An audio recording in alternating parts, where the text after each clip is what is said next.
महाराष्ट्र में एक बाबा नाम हुआ था जिसका असलम बाबा नाम करते थे।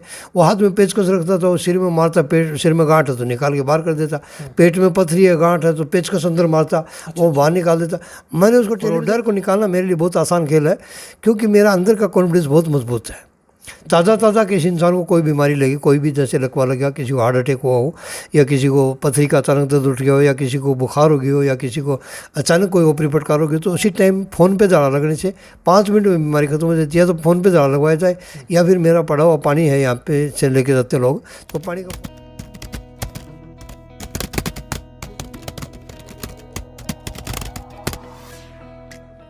स्टार मीडिया हरियाणा देखने वाले भाई सारे दर्शकों ने मनजीत भारद्वाज की ओर तो राम राम। तो भाई हमने चैनल बहुत सी वीडियो देखी हैं, पहले वीडियो वायरल हुई थी कि जाड़ा लायक का इलाज हो है, लेकिन कई के राजपूत पर्दे भी उठे हैं कि भाई कोई डोंग कर रहा है, कुछ कर रहा है। तो मेरा गला बाबा जी बैठे हैं इस्पाक जी, तो इनता पूछांगे कि कुकर जाड़ा लावा है, कौन सी बीमारी का जाड़ा लाया जावा है, और ये भी सुनने में कि फ्री ऑफ कॉस्ट जाड़ा लावा है, किसी भी बात का कोई रुपया नहीं है। तो सब तो पता जी। आपके व्यूअर्स तमाम को मेरी तरफ से जय हिंद। जय हिंद जी। तो कौन सी बीमारियां का जाड़ा लागा जी? यहाँ पे दुनिया की तकरीबन सभी बीमारियाँ ठीक होती हैं। आज मुझे काम करते 19 साल हो गए। मैं 22 साल पहले फौज से पेंशन आया था, आर्मी से, तो तब से मेरे पास भीड़ रहती है हमेशा। शुरू में तो लोग वैसे कलाम पढ़वाने के लिए आते थे, लेकिन लोगों की भीड़ बढ़ती गई और बहुत ज़्यादा भीड़ होने लगी, यानी रोज़ाना भीड़ खूब ज़्यादा रहती है। यहाँ पे तकरीबन दुनिया की सभी बीमारियाँ ठीक होती हैं, सिर्फ 2 बीमारियाँ ठीक नहीं होती। 2 बीमारियाँ, एक पैदाइशी बच्चा जो घेंगा बांका टेढ़ा होता है वो ठीक नहीं होता, दूसरा एक गूंगा जो पैदाइशी गूंगा तो वो ठीक नहीं होता। बाकी दुनिया के हर रोग जैसे बीपी, शुगर, नज़ला, heart attack, migraine, psoriasis, cervical, thyroid, cancer, AIDS, गठियाबाई, सांधियाबाई, दमा, नज़ला, घुटनों में, कमर में, एडी में कोई दर्द, कोई पुराना चोट लगा हुआ दर्द, कुछ भी दुनिया का माइग्रेन, सोराइसिस, सर्वाइकल वगैरह सब कुछ दुनिया के हर रोग ठीक होते हैं। बहुत बीमारियाँ हैं बताने में, यानी पाँव में आइटन होते हैं, पाँव में आइटन वो भी एक बीमारी होती है। ऐसी बहुत सी बीमारियाँ हैं, सभी बीमारियाँ ठीक होती हैं। बीते हुए इंसान जिनको डॉक्टर जवाब दे देते हैं कि भाई ये ख़त्म है, ये नहीं रुकेगा, ये नहीं रहेगा, उन लोगों में 100 में से 80% लोग यहाँ पे ठीक हो जाते हैं, और 20% 100 में से 20 आदमी मर भी जाते हैं। बिल्कुल जी। क्यों? तो आजकल नशा ही बहुत ज़्यादा फैल रहा है जी। नशा भी छुटवा हो चुका, दारू को हो गया, स्मैक का हो गया, गांजा को हो गया, फीम को हो गया, बहुत डाल के नशे हैं वो भी छुटवाए जा रहे हैं। हाँ, किसी तरह का नशा हो, हर तरह के नशे ठीक किए जाते हैं। मेरे पास जिनसे बहुत लोग आए हैं, ठीक होके गए हैं। दूसरी बात, ओपरी पराई कितनी भी खतरनाक क्यों ना हो, कितनी भी शक्तिशाली हो, जैसे ये एक टेंशन और डर की वजह से लगने वाली एक बीमारी होती है। और ये चाहे कितना भी शक्तिमान अपने आप को कहे कि मैं बड़ा शक्तिमान हूँ, मैं जाऊँगा नहीं, मैं ऐसे कर दूँगा, तोड़ फोड़ कर दूँगा, वो कर दूँगा, ये सब कुछ खत्म हो जाए। ये डर है, ये डर, और वो डर को निकालना मेरे लिए बहुत आसान खेल है, क्योंकि मेरा अंदर का कॉन्फिडेंस बहुत मजबूत है। ताज़ा किसी इंसान को कोई बीमारी लगी, कोई भी जैसे लकवा लग गया, किसी को हार्ट अटैक हुआ हो, या किसी को पथरी का अचानक दर्द उठ गया हो, या किसी को बुखार हो गई हो, या किसी को अचानक कोई ओपरी फटकार हो गई, तो उसी टाइम फ़ोन पे दवा लगने से 5 मिनट में बीमारी खत्म हो जाती है। तो फ़ोन पे दवा लगवाया जाए, या फिर मेरा पड़ा हुआ पानी है यहाँ पे से लेके जाते लोग, तो पानी का फुहारा मुँह पे मार दिया जाए, उसी टाइम 5 मिनट में बंदा लकवा लगा तो बंदा उठ के चल पड़ेगा। 10,000 लकवे का मरीज़ सिर्फ मैंने 5 मिनट में ठीक कर चुका हूँ। बिल्कुल जी।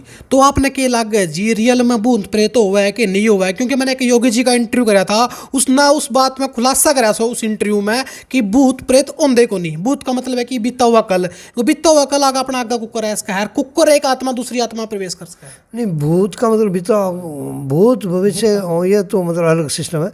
मतलब इंसान का माइंड का डाइवर्सन सिस्टम होता है, माइंड का डाइवर्ट होकर उसको कुछ चीज़ें नज़र आने लगती हैं। ये एक दिल का डर होता है, और जो इंसान दिल से बुरी तरह डर जाएगा उसको चीज़ें नज़र आ जाएंगी, ऐसा होता है। फिर उसको नुकसान भी होता है घर में, अजीब इस किस्म की हरकतें होना, जैसे घर में खून के छिट्टे लगना, छत पे चलने फिरने की आवाज़ें आना, घाटने बंद ना करके सामने टोना मिलना, ये कार्रवाई होती हैं। इसकी मिसाल ये है कि जैसे हम 100 घरों में अगर प्रसाद या श्रेणी बांटेंगे, तो प्रसाद या श्रेणी 100 में से 90 घरों में लोग फेंक देते हैं। क्यों? अड़ंगा इसमें, अड़ंगा, जबकि उसमें अड़ंगा हो या ना हो उससे कोई मतलब नहीं होता। लोग डरे हुए हैं, तो डरे हुए क्यों हैं? कोई हरकत है तभी डरे हुए हैं। तो हरकत कहाँ से? दिमाग से शुरू होती है, दिल और दिमाग से शुरू होती है, और ये हरकत को दिल और दिमाग से काटी भी जा सकती है। ये आसान काम है। बिल्कुल जी। तो देखो जी, गामा भरे के भरे पड़े हैं, जो गाम हुए हैं उसमें शाने सपटे शेवड़े भरे पड़े हैं, वे भी न्यू को है हम इलाज करा हाँ, और मारे जाए तो लोग ठीक होकर जावे हैं। और कुछ लोग भी तरवन्य हो गया भाई, जो पीछे घर लटुआएगा बैठ गए, उनका फिर भी इलाज को नहीं होता। ये बात का ऊपर विश्वास किस तरह करेंगे? इसमें ये है कि मुझे आज काम करते 19 साल हो गए, और 19 साल में तकरीबन 5 करोड़ के करीब मेरे पास लोग आए हैं, ऐसे यूट्यूब में मेरी वीडियो हैं 85 के करीब।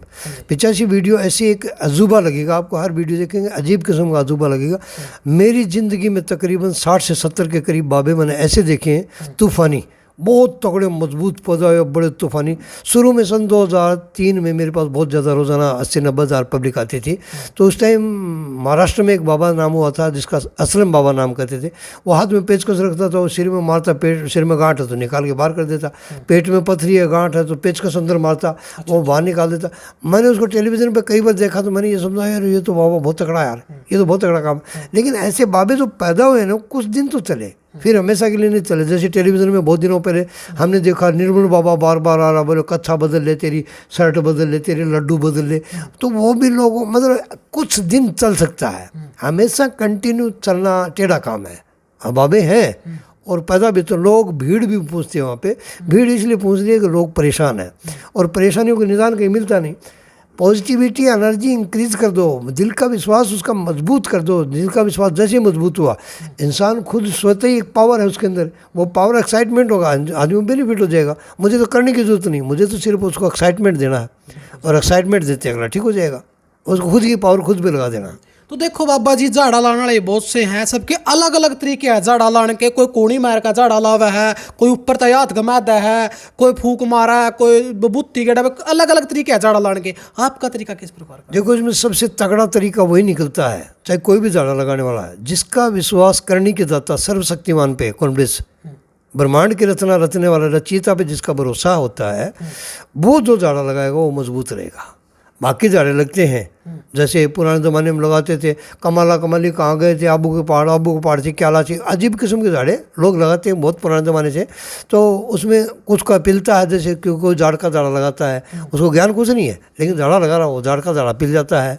मुर्ड का झाड़ा, मुर्ड जो पाँव में मुर्ड लग जाती है, उसका भी झाड़ा लगाते हैं, कोई दूध से, कोई कैसे कुछ लगाते हैं। मतलब सबका तरीका अलग अलग है झाड़ा लाने का, कोई किसी प्रक्रिया तो ले रहे हो, किसी प्रक्रिया तो हाँ, तो जिनका कॉन्फिडेंस ज़्यादा मजबूत है तो उनका झाड़ा पिलता है। दूसरी बात, जिसका विश्वास किसी पे नहीं, यानी खुद अपने मंत्र पे विश्वास है कि भाई ये मंत्र ही काम करेगा, उसका भी झाड़ा पक्का पिलता है।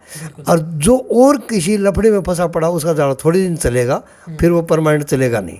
बिल्कुल जी। तो दिन कौन सा है झाड़ा लाने का जी? कौन सा दिन आना पड़ेगा? यहाँ पे किसी भी दिन आओ, सुबह 9 बजे आना होता है। वैसे रात को भी कुछ लोग आ जाते हैं जिनके लिए रहना, खाना पीना, सोना, चारपाई, बिस्तरे, पार्किंग वगैरह, इलाज वगैरह, टोटल सबका सब कुछ फ्री है। यहाँ पे एक NGO है मेरा, वो NGO कुछ बाहर के डोनेशन से यहाँ की आई हुई पब्लिक की सेवा की जाती है। बिल्कुल, मतलब सब कुछ फ्री है। यहाँ भी बात सुनने में आई, जो बिल्कुल गरीब परिवार है, अगर उस पर आने के भाड़ा के पीछे नहीं है, उधारे लेकर आवा किसी पे, तो भाड़ा भी दिया जावा उसका। हाँ, किराया भाड़ा भी तकरीबन लोग जो परेशान ज़्यादा गरीब ज़्यादा हैं उनके लिए होता है, यहाँ पे बंदोबस्त किया जाता है। लोगों की हर तरह से सेवा की जाती है। जैसे भी आज 19 साल हो मुझे काम करते हुए, 19 साल में कोई इंसान ये साबित नहीं कर सकता कि मेरे से पैसा लिया। यूट्यूब पे मेरे वीडियो बहुत हैं और बहुत दुनिया मुझे जानती है।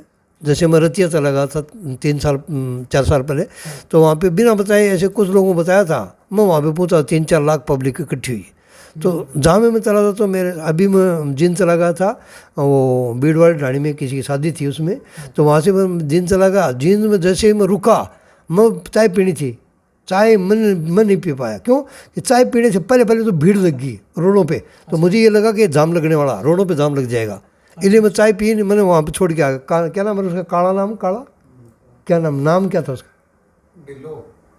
डिल है, कृष्ण डिल्लो। हाँ, जींद में उसके घर गया था, तो वहाँ पे चाय भी नहीं पी सका मैं, मुझे बीच में लोगों ने बेरा लग गया भाई, आप यहाँ पे आ गए हो, तो भीड़ लगनी शुरू हो गई थी। हाँ, भीड़ लगनी शुरू हो गई, क्योंकि जब फायदा होता है वहाँ लोग अपना आप ही भागते हैं। बिल्कुल। अगर कोई उड़ाना चाहो, उड़ा का प्रॉपर एड्रेस कह रहा हो, अगर कुकर है इसका, बस तय, ट्रेन तय, कुकर आना पड़ेगा। मुझे यहाँ पे लोग बाबा के नाम से जानते होते, बाबा इश्फाक मेरा नाम है, और मेरे गांव का नाम जावासर है, तहसील मलसीसर है, जिला झुंझुनू राजस्थान में पड़ता है। मेरे नज़दीक लगने वाले शहर हैं झुंझुनू, चूरू और सादुलपुर। ये तीनों शहर मेरे से 40 किलोमीटर पड़ते हैं, एक पूर्व में, एक पश्चिम में, एक दक्षिण में। इसके बीच में मेरा गांव पड़ता है, 40 किलोमीटर बीच में, जाबासर। हिसार से 110 किलोमीटर पड़ता है, जयपुर से 200 किलोमीटर पड़ता है, दिल्ली से 250 किलोमीटर पड़ता है, बीकानेर से 250 किलोमीटर पड़ता है बीच में। ये सैनिक ग्राम भी बोला जावा है, सैनिक ग्राम जाबा सर। हाँ, इसमें तकरीबन फौजी बहुत ज़्यादा हैं। हर घर में, किसी घर में 4 फौजी हैं, किसी में 3 फौजी हैं, किसी में 5 हैं। ऐसे हर घर में फौजी बहुत हैं। इस गांव में शहीद भी बहुत हुए हैं। तो ये जो गांव फौजियों सैनिकों के नाम से मशहूर है। हम भी 5 भाई हैं, जिसमें से 4 फौज में थे। बिल्कुल जी। तो लास्ट में दर्शकों ने संदेश के देना चाहोगे, अपने एक बार नंबर जरूर बता दियो अगर कोई आना चाहे। हाँ, मेरे टेलीफोन नंबर है, व्हाट्सएप के नंबर। व्हाट्सएप पे मैसेज कर सकते हो या लिख के कुछ बात भर के भेज सकते हो, आवाज़ भर के भेज सकते हो। आप मेरे व्हाट्सएप पे कॉल मैं अटेंड नहीं कर पाऊँगा क्योंकि मैं पब्लिक में बिजी रहता हूँ। मैसेज जो भी करोगे उसका जवाब दिया जाएगा। मेरे व्हाट्सएप के नंबर है 99 831 81 444। आप खुद भी इलाज अपना खुद का कर सकते हो। कैसे? आदमी कोई भी किसी भी धर्म को मानता है, उस धर्म के मुताबिक अपनी पूजा, जैसी पूजा वो जानता है वो पूजा करे। कुछ मंत्र जैसे वो जानता है, वो पूरा माहिर कोई नहीं होता दुनिया में, तो जैसे वो मंत्र जानता है वो मंत्र का लगातार जाप करे जिस तकलीफ़ को ठीक करने के लिए। तो जिस तकलीफ़ को ठीक करना, उसका दिल में आकलन हो कि मैं इस तकलीफ़ को ठीक करना है, ये बीमारी या लफड़ा या अडंगा या लड़ाई झगड़े वगैरह कुछ भी, तो इसको ठीक करने के लिए मेरी ये पूजा है, मैं पूजा करूँगा। दूसरी बात, मंत्र पढ़ूंगा। मंत्र पढ़े कितना भी लगातार, दिल में विश्वास उतरेगा। और गरीब के घर में अन्न का दान कर दे तो उससे उसकी परेशानी बहुत जल्दी से मिट जाएगी। यह आध्यात्मिक शक्ति से इलाज होता है, कोई भी इंसान कर सकता है। मेरा अभी 7 तारीख को सत्संग है सुबह 9 बजे। तो सत्संग में तकरीबन दुनिया के तमाम धार्मिक ग्रंथों का अच्छी तरह ज्ञान देता हूँ मैं लोगों को। बिल्कुल जी। ये भी बात सुनने में आई थी आपकी कि आपने हर प्रकार के ग्रंथों का अध्ययन किया हुआ है, जो भी अपना है। हाँ, तकरीबन दुनिया के तमाम धार्मिक ग्रंथों का। नॉर्मली मैंने स्टडी ऐसी किया कि मैं गॉड को समझना चाहता हूँ, गॉड क्या चीज़ है, और लोगों को समझाना चाहता हूँ गॉड, परमात्मा, ईश्वर, विधाता, अल्लाह, रब, ये कौन है और ये मिलता कहाँ है, कैसे मिलता है, उसकी प्राप्ति कैसे की जा सकती है। जैसे आदमी सम तक पहुँचा तो उसे मोक्ष की प्राप्ति होगी, सम तक पहुँचा तो उसे मोक्ष की प्राप्ति होती है, और मोक्ष आत्मा की मुक्ति है। तमाम आत्माओं को मुक्ति की ज़रूरत है। तो मुक्ति तक पहुँचने के लिए इंसान को करना क्या पड़ता है, ये सारा का सारा मैं खुद भी समझ चुका हूँ, औरों को मैं समझा सकता हूँ। मतलब आपने सारे ग्रंथ पढ़ रखे हैं, चाहे गीता की बात करी जावे, गुरु साहिब की बात करी जावे, बाइबल की बात करें, सब कुछ आपने पढ़ रखी है। हाँ, मैंने दुनिया के तमाम धार्मिक ग्रंथ जैसे वेद, कुरान, बाइबल, ऋषभ देव, बोधिया, तोरियत, जबूर, अंजिल, श्री गुरु ग्रंथ साहिब मैंने पढ़े हैं। नॉर्मली, ज़्यादा नहीं, लेकिन नॉर्मली मैंने स्टडी किया कि भाई ठीक से इसको समझ लूँ इस तरीके से। बिल्कुल जी। तो लास्ट में संदेश के जोगे दर्शकों में लास्ट लग रहा है क्योंकि बीमारी से सभी ग्रस्त बैठे हैं, उन तक क्या कहना चाहोगे? देखो, मैं तो तमाम इंसान के लिए एक प्रार्थना करता रहता हूँ। मैं दुआ दिल से यही देता रहता हूँ, जिस किसी इंसान को कोई भी तंगी, दिक्कत, परेशानी हो तो वो मुझे याद करे, क्योंकि मुझे उनसे कुछ लेना नहीं है, मुझे उनसे लेना एक क्या, वो दिल से दुआ दे देंगे, और वो दिल से दुआ देने के बाद में मेरे घर में बहुत ज़्यादा सुकून होता है। मैंने इसको प्रैक्टिकल में देखा है। बिल्कुल जी। तो बहुत बहुत धन्यवाद जी आपका। ठीक है, जय हिंद तमाम दर्शकों को। हाँ, तो देखो भाई, आपने वीडियो देखी, आपने जो पर्सनल कमेंट रहोगे वीडियो का नीचे जरूर दे दियो, और जो प्रॉपर एड्रेस है अपने डिस्क्रिप्शन में और कमेंट मिल जाएगा, आपने पिन होया उसमें मिल जाएगा जो एड्रेस है पूरा का नंबर आपने डिस्क्रिप्शन में मिल जाएगा। तो अपने पर्सनल राय जरूर दियो कमेंट बॉक्स में। तब तक के लिए मिलांगे नए इंटरव्यू में। देखते रहिए आपका अपना चैनल स्टार मीडिया हरियाणा। जय हिंद, जय हरियाणा, जय भारत।